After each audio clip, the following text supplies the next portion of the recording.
Gukaraba intoki rero tuvuga ubaza ni ukuvuga ngo ni kangahe ngo ni ryari gukaraba intoki kenshi nk'uko tubivuga ni ukuvuga ngo ni kenshi gashoboka.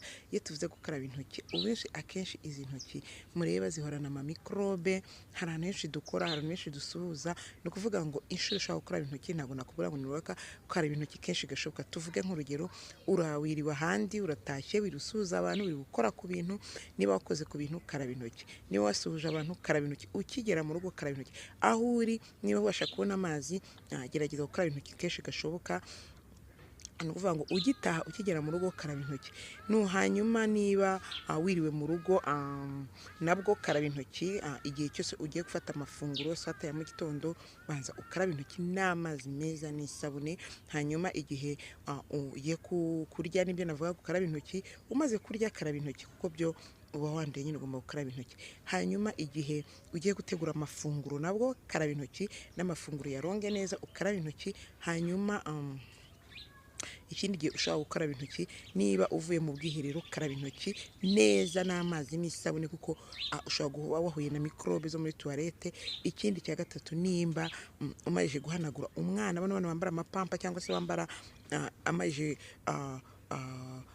umaze gukuramo umwana, mu gihe amaze kwihagarika, mu gihe amaze kwituma, karaba intoki neza n'amazi n'isabune. Icyo gihe cyose karaba intoki.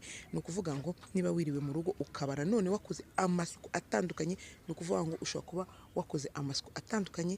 Tuvuge wenda nk'amasuku ahantu haranduye, umaze gukubura, umaze gukoropa, ibuka ko igihe cyose urangije karaba intoki mbere yo kugira ikindi kintu ukoraho. Ntabwo bivuga ngo umaze gukurupa ngo uhita wiruka ngo ujye kuronga imboga, oya, banza ukarabe intoki n'amazi meza n'isabune. Ntabwo bivuga ngo umajije gukaraba uvuye muri dushe wakarabye umaze iminota 5 uricaye ngo ese ngo bagiye kuzana ngo ibiryo memo wenda nk'ubugari uvuge ngo urahita urya utabanje gukaraba intoki. Banza ukarabe intoki, sibyo?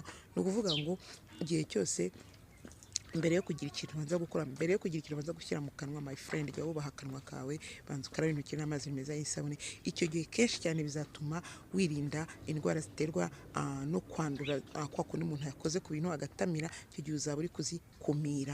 Ni ukuvuga ngo ukora igishoboka cyose kugira ngo ukarabe intoki.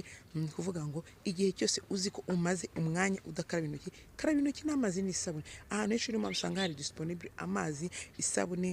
Mu mabiro y'abantu usanga mu madushe yabo harimo amasabune n'amazi kuko barabyubahiriza, nuko bazi ko izi ntoki zacu zihorana umwanda. Uvuye hano ugiye hariya, ugiye guhaha, wakoze ku bintu byinshi. Hari ahantu henshi umuntu akora, hari ibintu byinshi ukoraho.